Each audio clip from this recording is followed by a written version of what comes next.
Alright, ladies and gentlemen, I'm just going to get here and talk about the Warriors game right fast against the Lakers. It's pretty much, it's over. It's like 120 to 88 with like 3 minutes and 44 seconds left in the fourth quarter. And then I'm going to get to the Elimination Chamber review, do all that here in the same video. Yeah, Warriors have lost.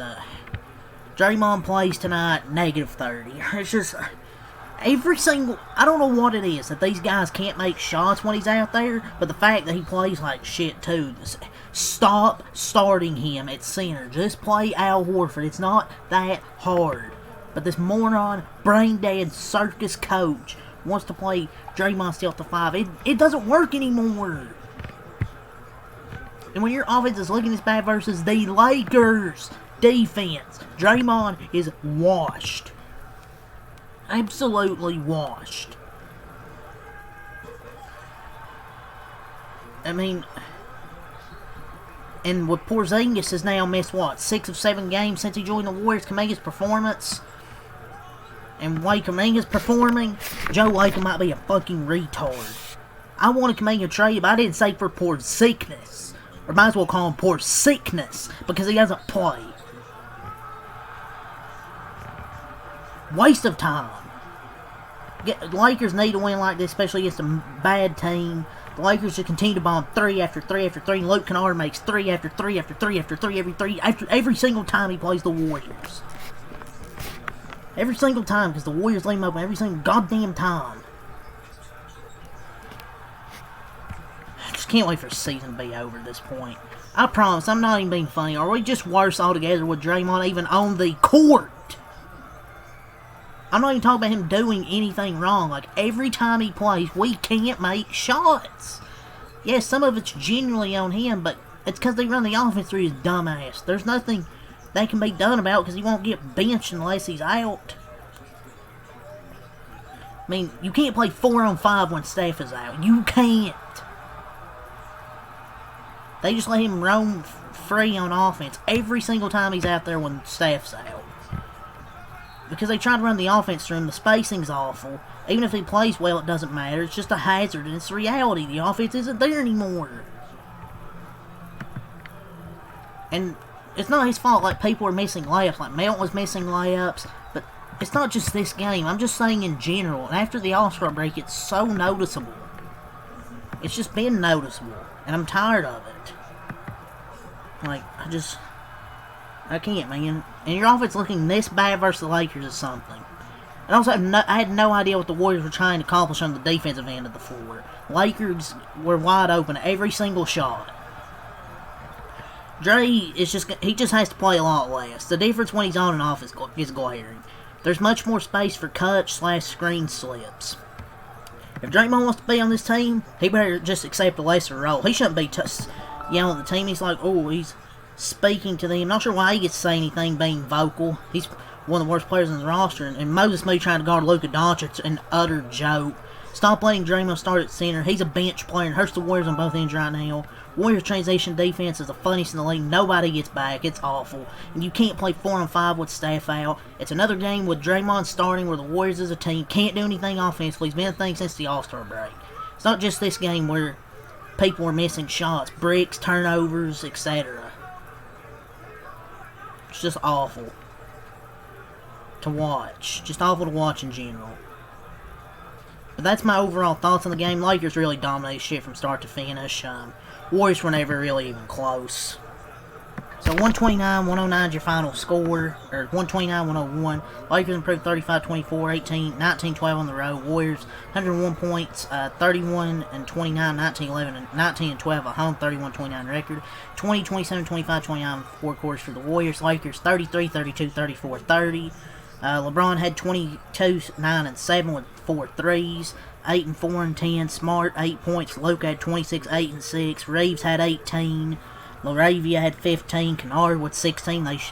Their shooting splits 53, 46, 70. Made 19 threes, 47 boards, 29 assists, 9 turnovers, 7 steals, 5 blocks, 10 boards, 37 D boards, 11 fouls.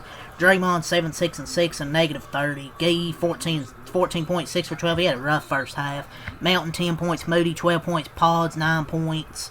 Leon 6 points, Horford 8 points, Post 8 points, GP2 12 points, Nate Williams 7 points, Richard 4 points, Spencer 4 points, 45, 27% shooting splits for the Warriors, 27% from 3, 40 boards, 32 assists, 10 turnovers, 6 steals, 5 blocks, 9 boards, 31 D-boards, and 19 fouls. But yeah, that's all to say for the game, man. Quickly recap the game there, went over the stat sheet right quick. So now let's review Elimination Chamber. So now let's get to Elimination Chamber. 4 matches tonight. Obviously, the women's championship match, or the Elimination Chamber matches. Men and women, AJ and Becky for the IC title. What else was on the card? Oh yeah, the World Heavyweight title. And so let's go over it. So the women's Elimination Chamber. I mean, it was solid. Like, it wasn't bad. But Rhea ends up getting the win. Gee, man, who would have saw that coming? I mean, I guess it's the biggest name to challenge Jade Cargill, and I guess can give carry Jade Cargill to a solid match. It's the best Mania match we could have got out of that, but I'm gonna be honest, I don't really care. If it was someone other than Jade Cargill, I'd probably care, but it's just Jade's not a big enough name, and she doesn't defend the title much. It's predictable, but I guess it's the good type of predictable. It's just, it is predictable. Like, it is what it is, man. I'm not mad at Rhea winning, because I knew that's what was going to happen, but Jade and Rhea, I don't know, man. It doesn't scream like a WrestleMania match to me. I guess it's the big money match they can do. I just don't really care for it, honestly. I mean, I love Rhea, don't get me wrong. Jade isn't that good enough in the ring, man. And I thought the MVP of this match was Raquel Rodriguez, honestly. Continued to show tremendous growth from the first day she joined the group. But WWE went with the safe and predictable route. It came down to Rhea and Tiffany in the final 2. The match itself was good. It was nowhere close to last year's, though. Last year cleared. It was fine, I guess.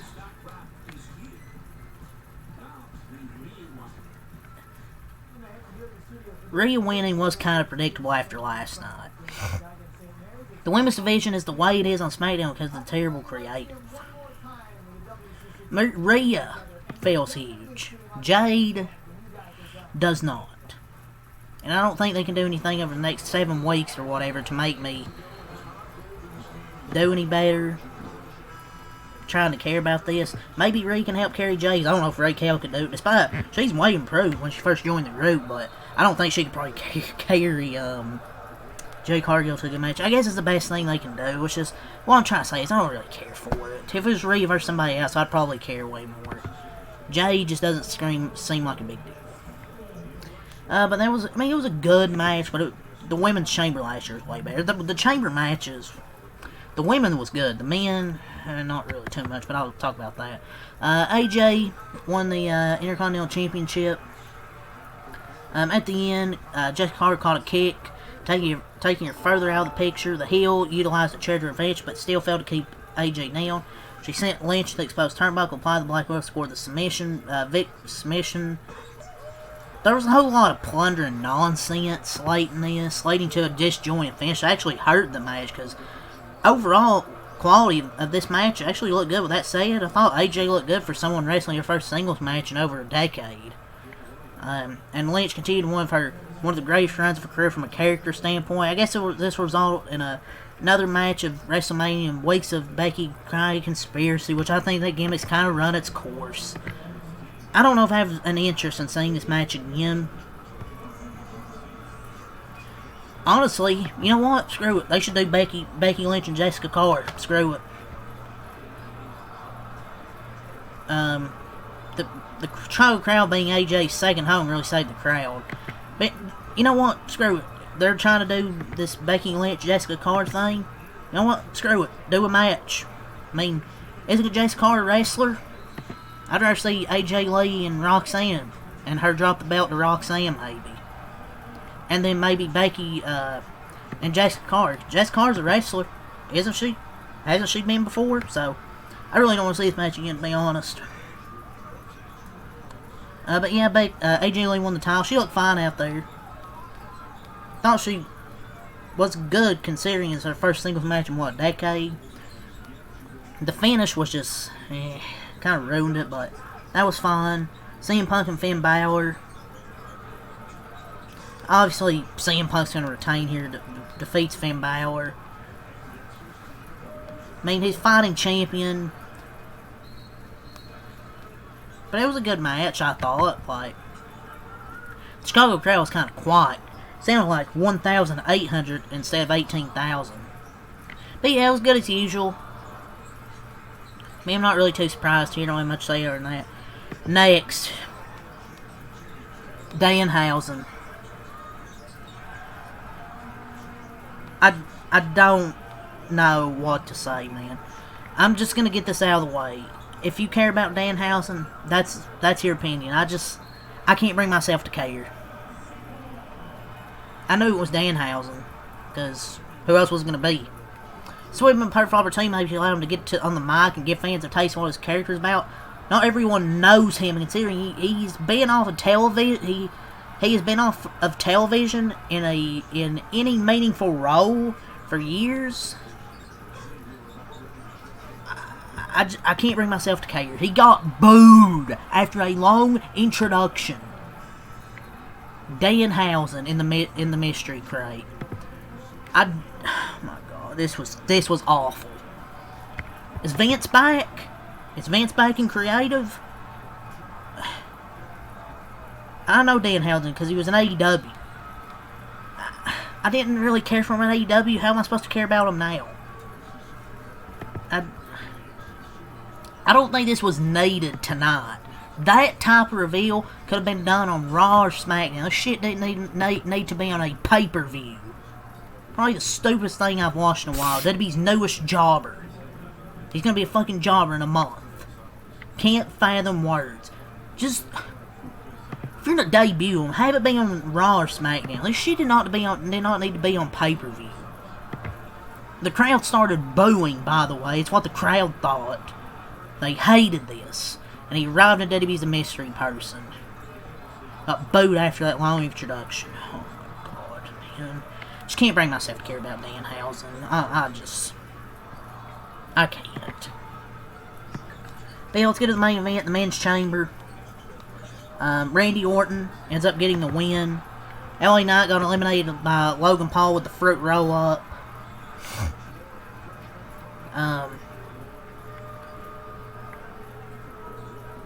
LA Knight got rolled up. Didn't he have a botch or something? I think he had a botch, if I'm not mistaken. Then he gets rolled up. Oh my god. This is the worst 2 minutes of his career. The botch and then the roll-up pin. Oh my god. He's done, man. Seth Rollins is back.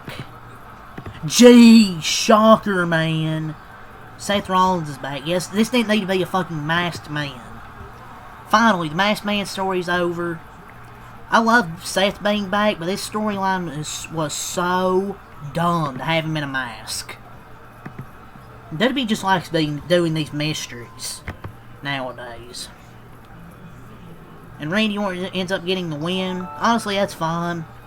Everyone was predicting Cody, and I thought it was going to be Cody, because I thought they would go the predictable route. But good to see Randy Orton get the win, because I feel like he hasn't been that, WWE hasn't used him as that important. So I'm glad he did win. The show tonight, I'm going to give it a 6 out of 10.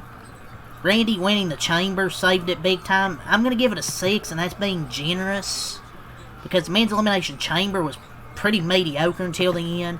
Danhausen debuting. We're going to be started with that. The women's chamber was good, but wasn't as good as it was last year.